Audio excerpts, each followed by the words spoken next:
Hey all, another exciting week, the Agent Boost podcast. Been a really busy last couple of weeks. Probably the most action-packed week since we've been doing the podcast. Weeks, plural, yeah. Been on the road for back-to-back weeks, and anyways, just there's so much been happening between, travel, strategy, things that are happening in the industry, and we've barely even had enough time to kind of get back and kind of give everybody kind of the updates and shoot an episode. Yeah, we haven't even synced up really and discussed much, but we've got the call letter, Medicarians review. Dan was out with the DC. Centene team with DC at a pretty exclusive, awesome event. So why don't you kick it off, Dan? Where do we start, DC or Medicarians? Yeah, just do a quick DC and then we'll talk about the call letter because that's what everybody wants to know about. It was good. I mean, I like spending time with the carriers, obviously, and leadership and just other peers and people in the industry. I mean, part of the reason that I feel like I like being in the rooms, I always want to be in rooms with people smarter than me. That's the only way that I learn and continue to level up and grow. And anyways, so it's great to be among peers. So when we were in DC, it was just all like their signature event, all their larger agencies, and I had, folks from like even Go Health, eHealth, Assurance, Select Quote, of course, shout out like, Nick Taggi and IFG and, the brokerage and just some of our friends in the industry. But it was really the whole WellCare leadership team. So everything from like chief distribution, decision makers, chief marketing down. Really cool event. Got to bring our spouses. Pretty exclusive events there in DC. Not me. I got left home. That's true. Yeah. A lot of great history, culture there in DC. Some private tours, private dinners. But more than anything, I mean, yeah, all those the meals are nice. The travel's nice. They definitely, woo us or wine and dine us, which is great, and I very much appreciate it. But more than anything, I appreciate the company, right? Yep. Like I like the people that I spend the time with and their sales leadership, and even like I said, the other agency owners and people with, these great finance backgrounds and people with MBAs from, used to managing hundreds of millions of dollars in P&Ls and talking best practices and talking shop with them. It's always fun. Yeah, I mean, that's what's, even with Medicarians transitioning to that, it's like being in the room where it happens. That's one of my favorite concepts from Hamilton, and being back east is being in the room where it happens, where the decision makers are actually making those decisions. And in our industry, we were just talking about, there's a lot of contenders and there's a lot of pretenders, right, in the industry. And a lot of the people that think they're the talking heads or the ones that have the knowledge are not generally the ones that are in the room where it happens. I think that the good agents are discerning, and I think they can kind of separate out and understand like who's a contender and who's a pretender usually. But your kind of average newer agent, typically can't. They follow the Pied Piper. Yeah, exactly. But it was interesting when I was actually in DC, that's when the ruling came out, it dropped. I mean, we were actually in like their business session meeting, and we were all sitting around a big conference table, and it's just everybody's phones started buzzing and blowing up, and they had to like stop the slide deck that they were going through and just kind of be like, okay, hey, everybody, we finally got the call letter from CMS. It's out. So let's take a break. And it was, Michael, their CEO of Medicare, that was there and said, hey, and started to make a comment on it. And it was but of course, from that moment on, it was like, okay. And the rest of the slide deck is, almost out the window, because now we're all just talking about that. And that was the point of discussion, pretty much throughout the rest of the week was the CMS call letter. And of course, well, what is your legal and compliance department? What are you doing? How are you interpreting this? How are you going to navigate this? What do you think? And it was great to have that point of view from 5 or 10 other extremely great, business owners and decision makers. Yeah, and what's cool about that too, speaking about those people there, is it's always fun how actually friendly the competitors are at the top. Generally when you are at that level, everybody's pretty friendly and respectful and gets along to I wouldn't be surprised, throwing it out there. I'm sure we're going to have a couple competitors on the podcast here at some point, because candidly, we do compete, but at the same time, we don't have the same footprints. We don't have the same strategies. We don't use the same lead vendors. What works with our agent distribution is not always going to work with theirs or align. And it's like the different NFL teams in the NFL, right? Like they got just different teams, and we're all doing the same business. Right. You got one NFL team that like spends like so much of their cap on a big, huge quarterback star, and then they have to like have a strategy around it, with their cap space. You have other people who they don't have a good quarterback and they don't spend much money there, so they got to draft a rookie and then spend it on like a solid defense or, So from a strategy perspective, it's not same.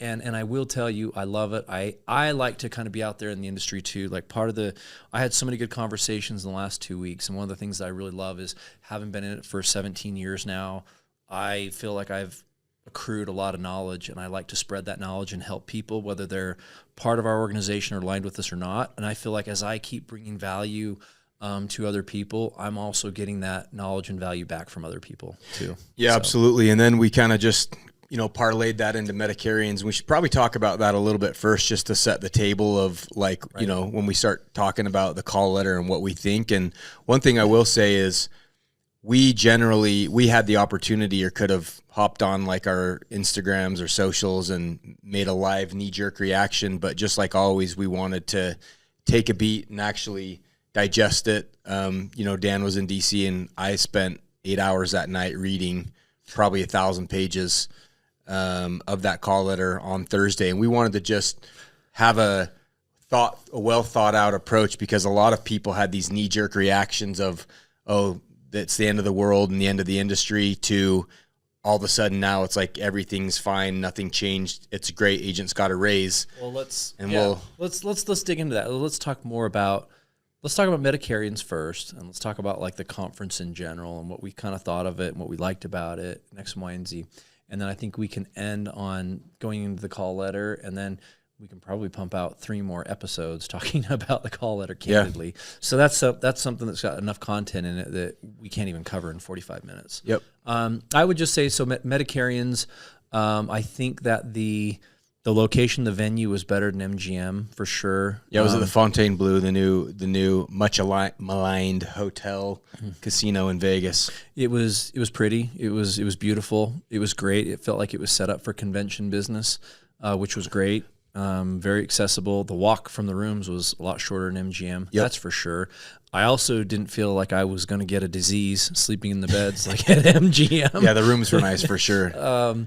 Which was great. I think about like the nostalgia of being a kid and the cool like hotel resorts in Vegas, and like, I think like Excalibur and Caesars, MGM. Some of the older ones, they're getting pretty sad. They're showing their age. They're getting long in the tooth, as Marty would say. Yeah, they show their age. So it was good, and like I swear, like my back felt terrible last year at the MGM, and I was like, oh, bed was actually really great at the resort. So you can tell I'm also getting old when I have to start talking about sleep technology. Yeah, the pillow, you're like, oh, what a great the facilities. The pillows here are really nice, and you're looking at the tags, like.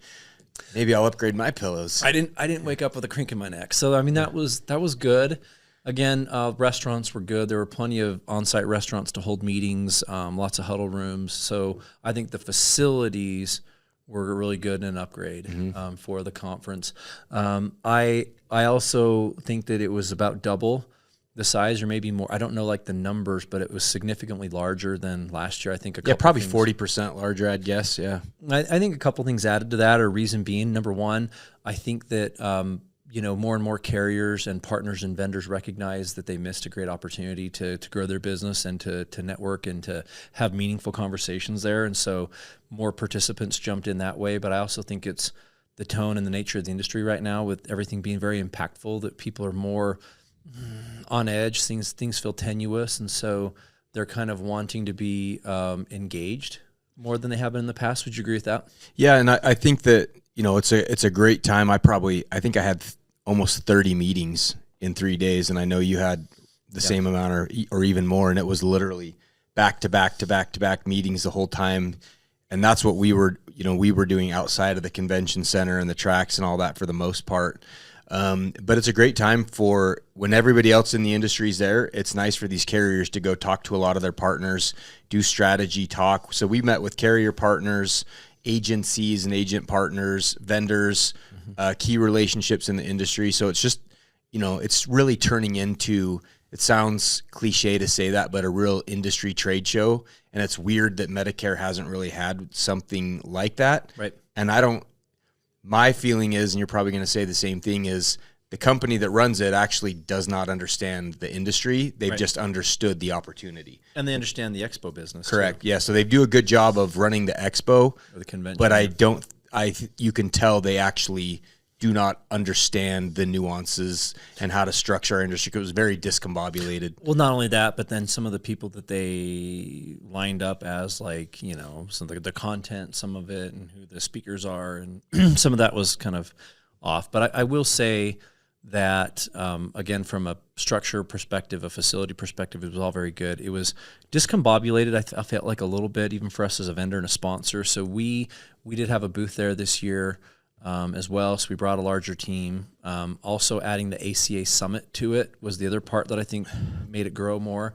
So now they're attracting and bringing in a broader audience of agent and more producers. And that felt really messy and ad hoc and disorganized and like an afterthought crammed together. Yeah, I feel like and it made it messy. From the feedback we got, it sounded like that was a kind of a late addition, or like a last minute kind of thing. And so it wasn't maybe as planned and organized. And so it was kind of hard to figure out which convention hall certain things were happening at and where you need to be. Maybe not as well articulated or coordinated with us, like, oh, hey, we were setting up our booth and we found out there's a tiny little breakout room that we had to hurry and put a tablecloth on and some pens and go start talking because, the brokers were there for the agent symposium and we had to rush over there. Yeah, and most of the keynote speakers and panels and things like that, I feel like they were actually not very well curated, at least as far as like who was presenting. It was more of like a pay-to-play sponsorship type thing. And so I felt like the content was a mixed bag. I agree with everything that you just said, but I also feel that on these, I'm trying to choose my words as politely and nicely as I can here. I felt like there wasn't substance to take away from anything, for me at least. I was really interested, and there was a couple of speeches and panels that I kind of popped into and started listening to for a minute. And they would get like these lob ball questions, and then it was like this very warm, feel-good answer, and they would talk like in these very vague kind of responses or in theories or concepts, but there wasn't anything substantial enough for me to take away. Yeah, no one wants to, like this podcast, like we do, no one wants to take a risk, and no one wants to sign their name in public to certain statements and be bold and say stuff. Right. It's like everything's very, very vanilla and like polished. I don't want to say political, but yeah, it's very. Also, one thing that I don't like is I hate panels, to be honest. Like at events, they're a way to get like multiple people FaceTime in front of audiences, but generally it's like somebody asks a question and then you get like, a minute to respond or something. And I just generally think that the content's not that good there, and doesn't give people that are actually knowledgeable the opportunity to go in depth on certain things. Not a good arena for it. Yeah, and it just, it's less engaging. I feel like I'm just not a big panel fan. Yeah, like everything, I found myself out in the exhibit halls talking to people, having one-to-one conversations, or pulling someone and being like, hey, let's go grab a coffee, let's go talk about this. And I had much more meaningful engagements when I said, hey, I know that person, I like that person, they're smart, I'm gonna go kind of hash it out with them and kind of get their take on it. That was more valuable for me than listening to the panel speaker, candidly. Yeah, it's interesting, been in the business as long as you have, and now as long as I have. It's funny when you get to know so many people, and it's almost like high school, walking down the halls, and you're like, it's fun. Like, oh, hey. And then there's other people, you're like, oh, I got to get here. I didn't see you, buddy. Maybe not so much of that. Just a couple people. Omar's cracking up. He's like, name some names. No, I know a lot of people. You do business over the years, and you have like that like carrier rep that you knew from 7 years ago, or that person from 13 years ago, and that's the thing about the business, though, is that I always say at the top, there's about a key 50 people that are really shaping the industry and making the decisions. And then outside of that, there's a whole nother tier. And then everything outside of that is kind of irrelevant or interchangeable for the most part. But But yeah, overall, it was like I said, it was really good. I'll also give a shout out to Sunfire. I liked their impressive boardroom was the nice breakout meeting room. That was a fun meeting. So, yeah, that was a nice boardroom. Yeah, we had a lot Sunfire they did a good job.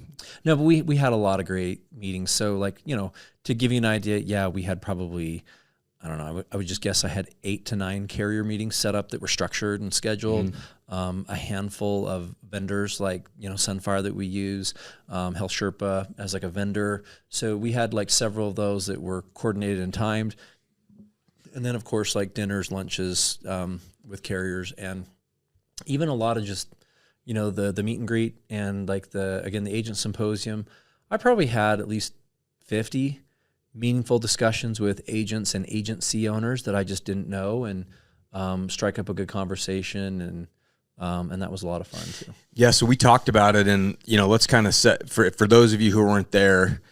If you were they had agents for the first time really as a focus, and what'd you say? There's probably maybe 1,000, 1,500 first day, agents and agency owners, and I would say these were like GAs, MGA, SGA type, mid-sized to medium-sized agency owners and agents. Yeah, I would agree with that. And there was, and I would actually say for me as a business owner and a sponsor, that was the most chaotic day. Yeah. Because it was like you're all kind of descending into the convention center, all trying, like we're trying to set up our booth and figure out like what's what. And you have like everything from, again, vendors, carrier partners, agents, agency owners, all the people and the volume and mass of people was crazy. So the first day felt very, very, very chaotic. Still good. But then after that, it felt like the second day, that's when a lot of the agents kind of went home, went back, and for the most part, and then it was mostly carriers and vendors for the second and the third day for what it felt like. Yeah, I thought second day there was still a lot of agents around, but if you were an agent, and we kind of talked about this, like the overall takeaways or themes from the conference, what do you think an agent walked away from that? It's interesting because if you're an agent that went and you walked away from Medicarians, your takeaway was probably what? Before I get there, I'm going to be interested. So when we post this podcast episode, feel free to put in the comments. If you actually hear this, please tell me, comment what you actually took away from Medicarians that you liked and didn't like. I have my views as a business owner of what I took away from there. And again, it's for me to take 3 or 4 days and spend it and dedicate it to that many vendors, carrier partners, relationships, and have those meetings in 3 days. Because I bet you I had 30 meetings. You had similar, probably the 60 meetings. Those discussions would have taken us months and months and travel in order to have those. And so for me, that's what I took away from it that was very valuable.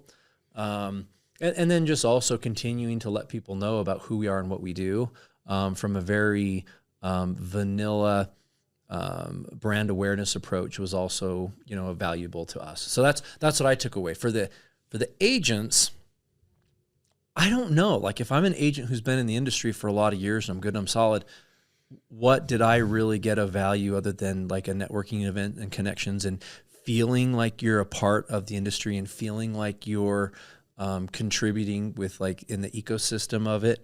I think that, but I think maybe that's what they're taking away from the event. I think that, if you were if you were a Medicare agent, the overall takeaway was like, oh dang, I'm a fool if I'm not selling ACA right now. That for sure. But that's not so simple because it was.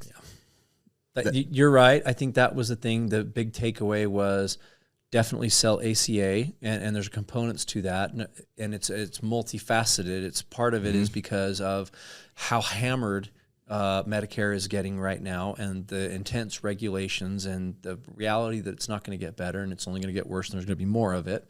And then the fact that the ACA or the IFP business continues to get better, and that companies are figuring out how to make it work and how to be profitable. Well, it's getting more. I don't know if I would say it's getting better yet, but it's getting more attention and there's more appetite to keep growing the roles of the ACA, and people are realizing that, and obviously there's a lot of attention, but it's probably more difficult than people realize to get going in ACA if you've not been doing it. And so correct. I think that's what we're seeing from agencies and partners because the industry is just different. We can talk a little bit about that 100% later. But I think that was a theme. is that agents took away that they need to be selling that. But I don't know. See, this is where I'm confused. When we were there, when I was talking to people who don't have a lot of experience in the industry, they're newer, they're just agents, because the difference is, agents spend their time figuring out products in their marketplace. They're looking at line item benefits. They're trying to service their clients. They're polishing their skills on what they need to know to be a good producer and be valuable to their clients, right? But what we spend our time looking at, we look at a broader macro picture, and I spend my time talking to carriers, strategy, legislation, everything else. So that time and effort and energy is spent a little differently. And if you were an agent, you probably had some takeaways from some of the talks and the keynotes and things like that. But as far as like the trade show marketplace of it, there probably wasn't a lot that was relevant to you, because it's FMOs, it's tech, it's carriers, and if you're just an agent out there, you're not necessarily going there to the national team to strike up some sort of relationship, and you're also not buying a 6-figure contract with a SaaS vendor. Right. And you're probably also not just going to flip your FMO right there too, but you may be seeing somebody that you weren't aware of, or hear something that you liked that you wanted to work with somebody. Yeah, maybe they're going to go kick the tires now or something. But I agree. So I wonder, and maybe we should ask some of our agents, because we ran into some of our agents that were there, and hung out with them a little bit. So maybe we'll ask them what they took away from it. But I think one of the things that I felt frustrated with and maybe confused by is the general sentiment from a lot of them was, hey, everybody, there's been all this concern and heartburn, confusion, and a lot of worry about the CMS call letter. And guess what? We're doing advocacy, and especially like NABIB, yay, Yahoo, brokers got, the VBEs are going away, or the HRAs, and these alternate forms of compensation for agents. But instead of it being $31 of an increase on FMV, you're going to get $100 of FMV on the front end, $50 more on the back end, and all those alternate payments are going away. And FMO commissions are safe, and they're still going to get overrides. And woohoo, we triumphed and we made it through this. That felt like the message that was being shared to people, and people were taking away from there.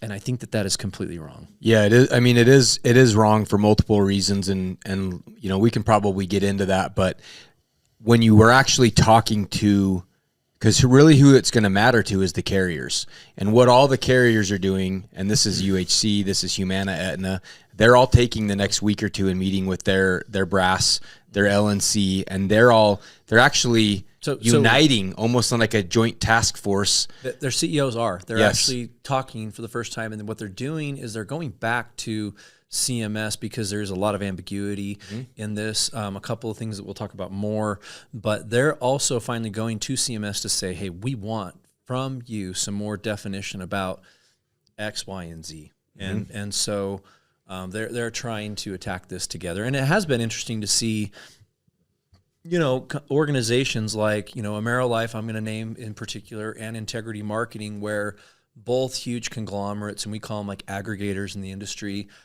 We have great relationships with both of them. Candidly, I know the people in both those organizations, everything from the leadership teams there to the managing partners or the FMOs there. Almost everyone, probably everybody, yeah. Yeah, and but it was interesting to see them kind of collectively work together and have lobbying efforts and try to work together to kind of solve this. As we always joke, the Crips and the Bloods. No, I said remember when we talked about on the podcast, it's the scene in Avengers Endgame when all of the different people from the universe had to unite together to fight against Thanos' army. Yeah. That's what it was like, and that did happen, and it's still happening. I think I would rather fight Thanos than CMS right now. That's true. But anyways, it was so that was really good to see. So it's great to see that collaboration there in the industry, and I think that as things continue to evolve in the industry and go down year after year, because I also don't think this is the last time we're going to see, sweeping legislation and changes like this and disruption in the industry. I think that they're going to come back to the table every so often, and so we're not just going to get past it and go, "Whew, that was a close one." I think that this is going to be a recurring theme. So, and I think that these organizations are continuing to kind of work together closely, even though they're competitors, honestly. Yeah, I mean, I don't know if we want to just pop right into kind of like the thoughts and what we're hearing on the street of or just I think carve it off. Before we go there, because again, I don't even know where we're at with time, because we can do so many episodes. But I think the biggest, kind of takeaway, and again, what value is it for me to go ask another agent what they think of the call letter?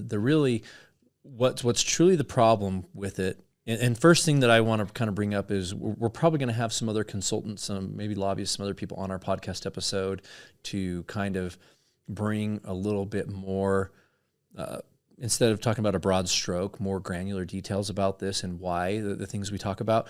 It's also going back to when I used to sell Medicare.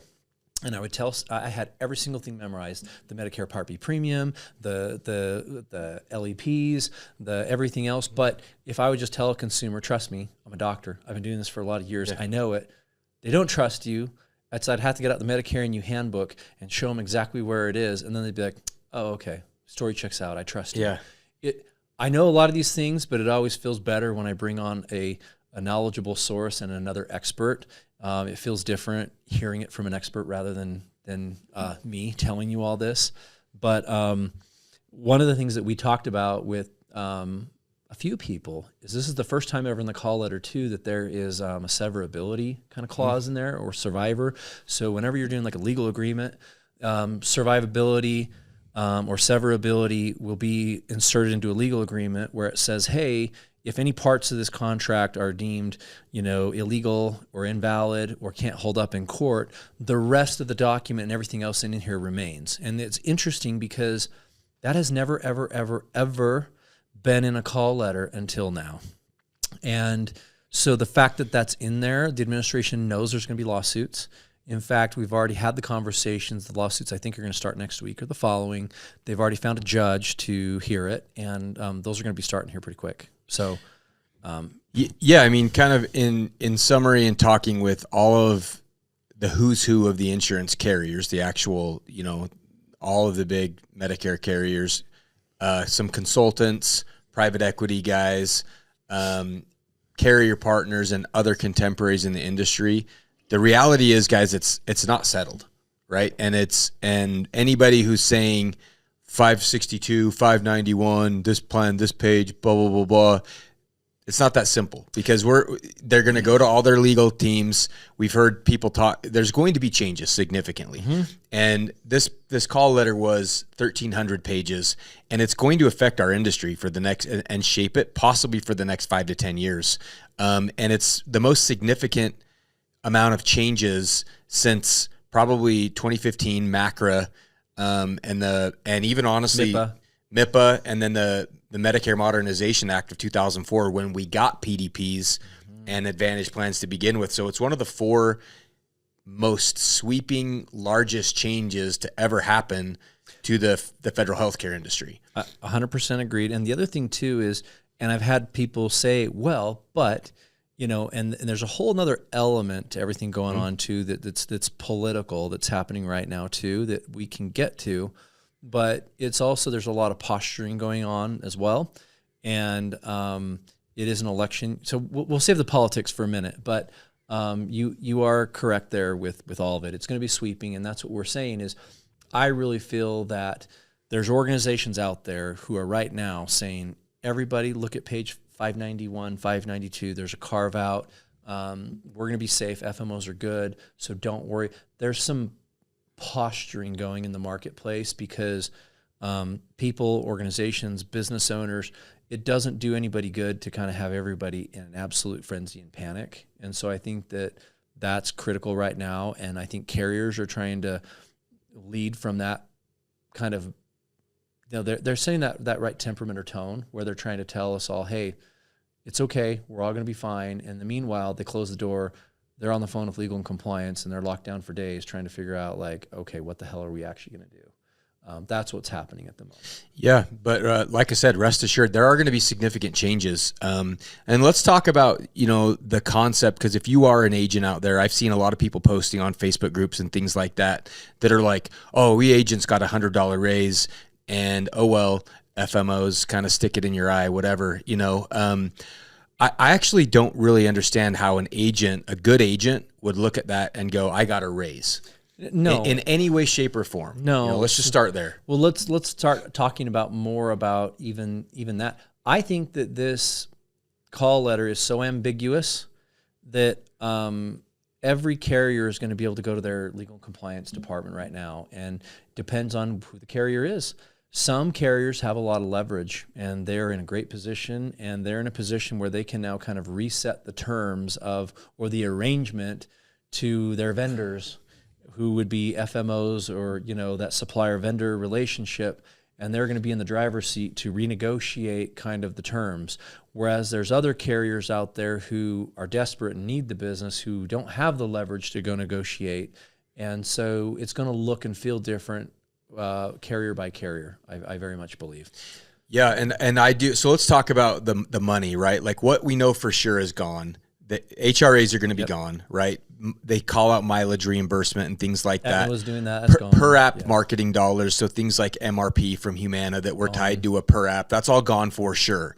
And if you were an agent who thinks increasing FMV by $100 is a raise for you, then honestly, I think that kind of tells me you were a bad agent. Well, I agree, but it also, the other thing people don't understand is the DSNP market is increasing.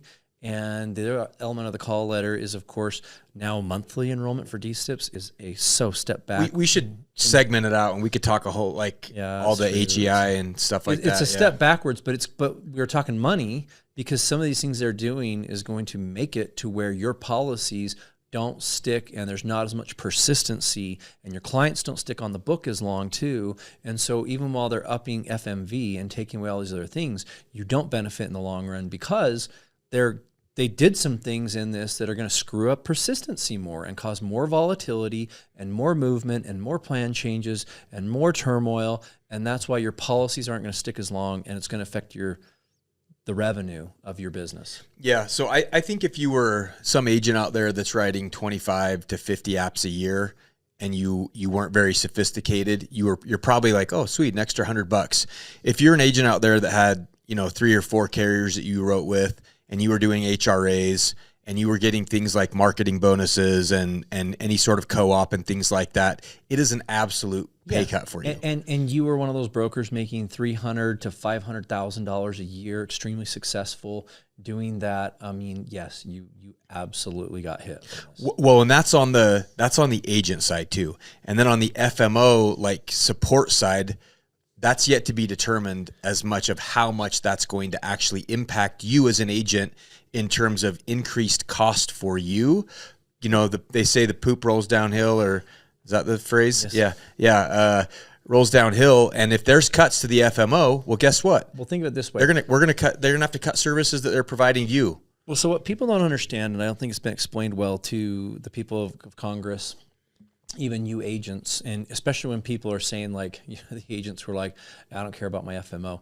It's a supply chain. So like any other business where you have supply chains, where you have raw materials, then you take those raw materials and then it goes into production, and then you have to do distribution and transportation, and then it has to go to a retailer. It's just like any other business where you have a supply chain, where the insurance companies are creating their products, they're meeting with their actuaries, they're going to bid, they're talking to CMS, they're talking to providers and negotiating rates, and there's those things that the insurance company does, and then they just, for the most part, they'll build their own little internal call centers and customer service and sales arms, but they, for the most part, go to the FMOs or the IMOs, to the distributors like us, and just say, okay, here's our products, here's our chassis, go.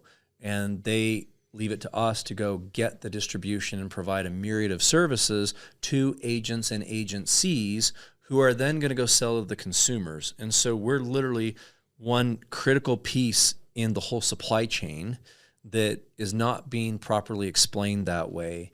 And that's why people think that it doesn't matter or it's not impactful to them. Well, yeah, or there are certain people who don't get much support from their FMO or think they get much support from their FMO just because, you know, they're not able to see it or quantify it, or they don't talk about it a lot. So more perspective, like if people have been listening to our podcast and hearing all of our micro episodes about all these different elements of the business, we talked about it on our contracting episode, that when people don't realize, when they say, yes, I want to onboard with you, it costs us, the FMO, money, because of all the staff hours, and not only that, the systems that we're using, the CRMs and the technology, and then our data team that's having to pay for a nipper flow, and we literally pay for this feed with data polls and data calls where, you know, we're bumping up your licenses in all the states and when your license started and when your license expired, and we're having to pay our data team to create all that and get it and update your licenses and update your E&O and send that to the carriers, and all this stuff happens behind the scenes that the agent doesn't realize. And so there's a lot of organizations out there, like, we're not built this way, but there's a lot of agents, FMOs out there who are performing a lot of these same services, and they're functioning more like a clearinghouse, right? Where they're taking their contracts from these carriers in the supply chain cycle, and they're brokering them out to mid-size agencies. They're brokering them out a lot to, you know, we'll call it like an SGA or an FMO or an MGA. And let's say that their contract is, I'm using examples, so don't hold me. Let's say that their contract is for $100, where the carrier says, hey, FMO, you perform all these services and you're going to get $100 per sale. And that distributor agrees to send $75 of that away to the sub-agency. Well, they're working on a $25 margin. Mm-hmm. And so where a lot of them, and they're having to perform all these services on the back end and have technology and infrastructure, and they're having to pay for the Sunfire that the agent's using or the Connecture DRX. Compliance, they're having tech, to do all these different things. And they're working off of a $25 margin per sale, which is nothing. So remember, FMOs make money when people sell. If there's no sales being made, there's no revenue. And so the way that a lot of these other organizations have been making money is these very questionable co-op marketing funds that people are getting. So they're almost running their business here with all of these sub-agencies off of a $25 margin, and they're not really making profit off of that. They're almost net, and almost all the profitability in their P&L was off of these other funds and other co-op and other things. And so now that that's gone, there's no profit in their P&L. There's nothing to be. So what are they going to do? They're going to have to now start finding ways to either charge for certain services to the agent that they're performing.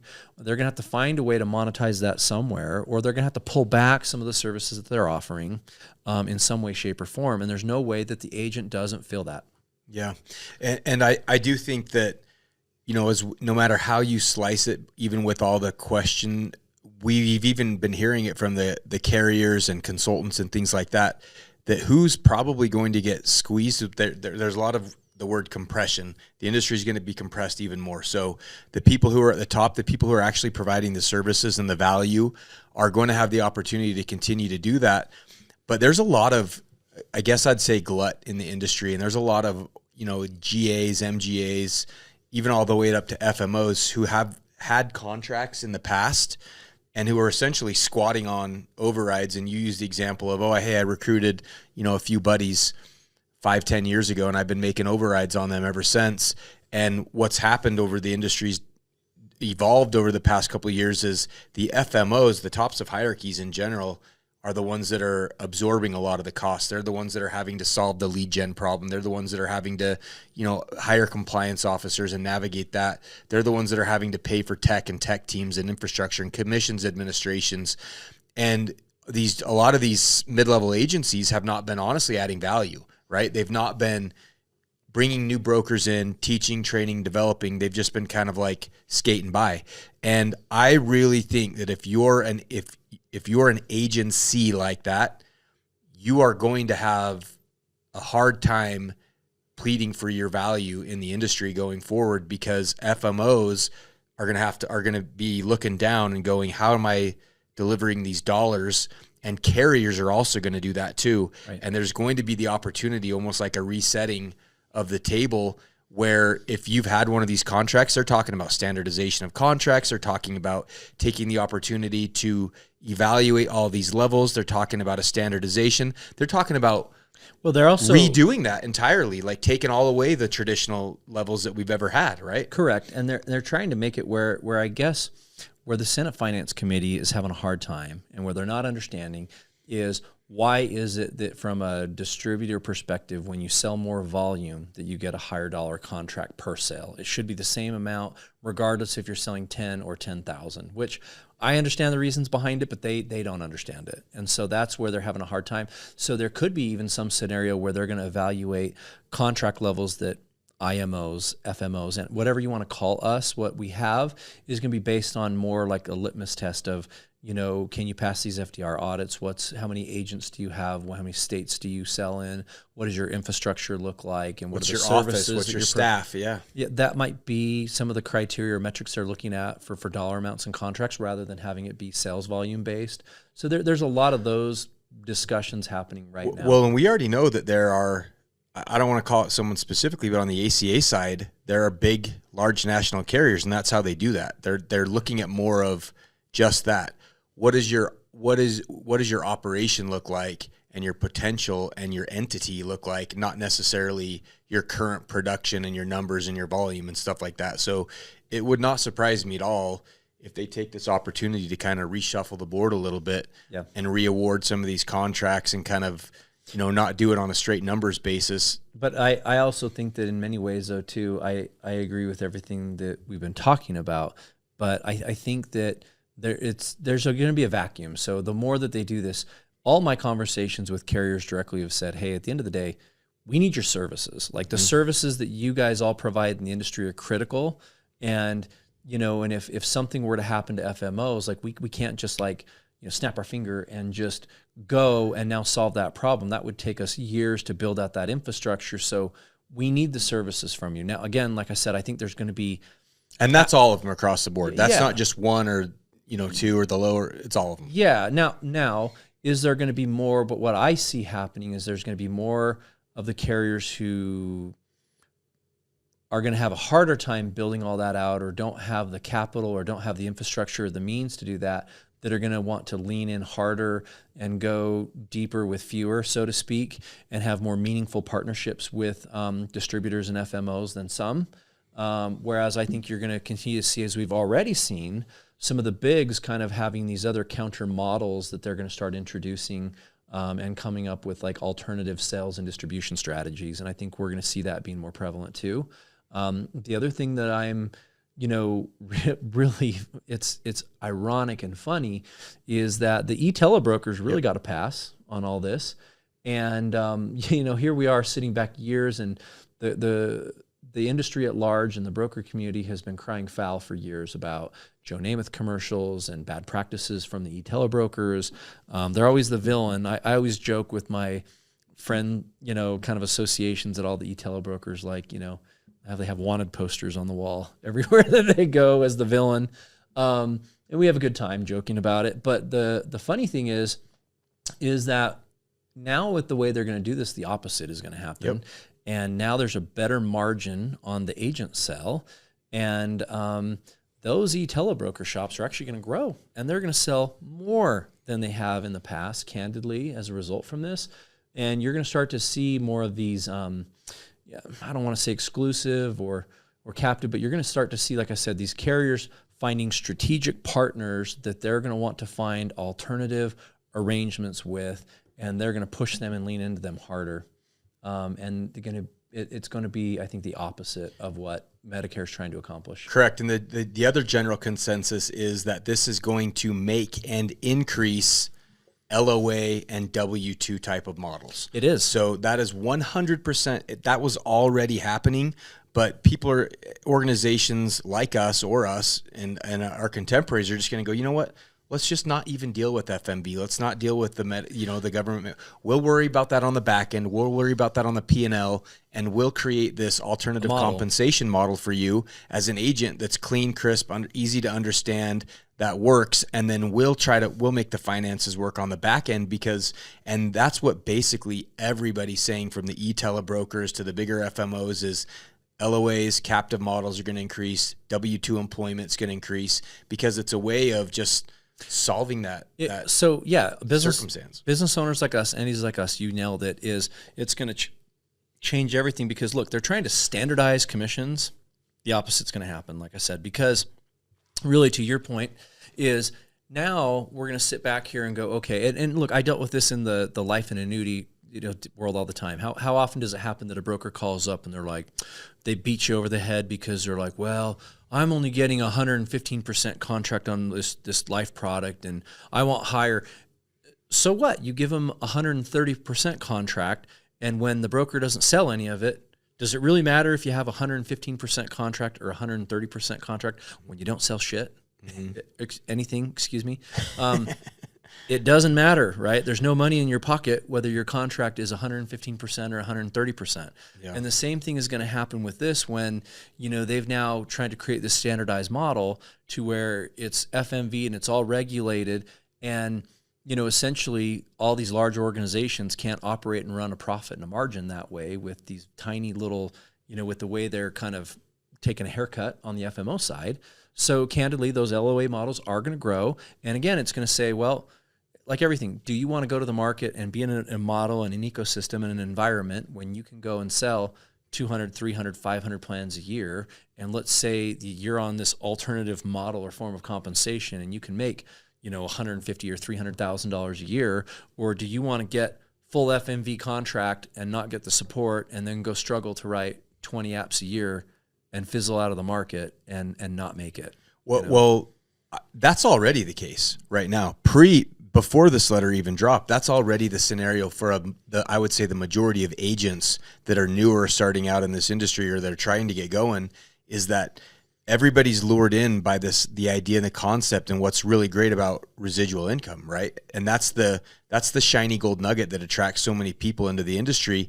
However, most of those agents are never able to get there because it's so hard nowadays to go through those first year or two and build up your book of business and go through prorated commissions and deal with and have the increased costs up front. We just saw United Healthcare pass on state appointment fees up front just in time. The costs of getting in, lead generation is crazy. It's compliance is making it, and we haven't even talked about the FCC changes and this component that did happen in the call letter. And here's the funny part too, Mike, is I'm just jumping in because I'm looking at the clock and how much I want to talk. I could talk for 3 more hours about all this because you mentioned FCC and this whole. So one of the things I heard about at Medicarians too, going back to it, was the fact that, well, yeah, lead costs are going to go up, but you're going to have a higher intent, I'm like, nope, guess what? Lead costs are just going to go up. Yep. And the difference is that lead generators here in the United States, where the FCC even actually has any sort of authority to even regulate, can regulate them. But the reality is, we know 50% or more of the lead aggregators and generators are not even here in the United States. They're offshored, they're somewhere else, and guess what? They don't have to follow those rules. Yeah, so they're going to put the onus again, like it has been, on the agents to vet those out, and then that's complicated for some of these agents, and they don't know who to use and who's good and who's what and what the rules are. But yeah, we are going to see, again, I think carriers are going to hire. I think carriers are going to expand their LOA models, their captive models again. And the bizarre thing about all of this, if anyone at CMS ever hears this, or the government, the bizarre thing about all of this is the root problem of the e-brokers that caused a lot of the consternation and a lot of the telemarketers that caused a lot of the turmoil in the industry. They are the ones that are moving through all this the most unscathed.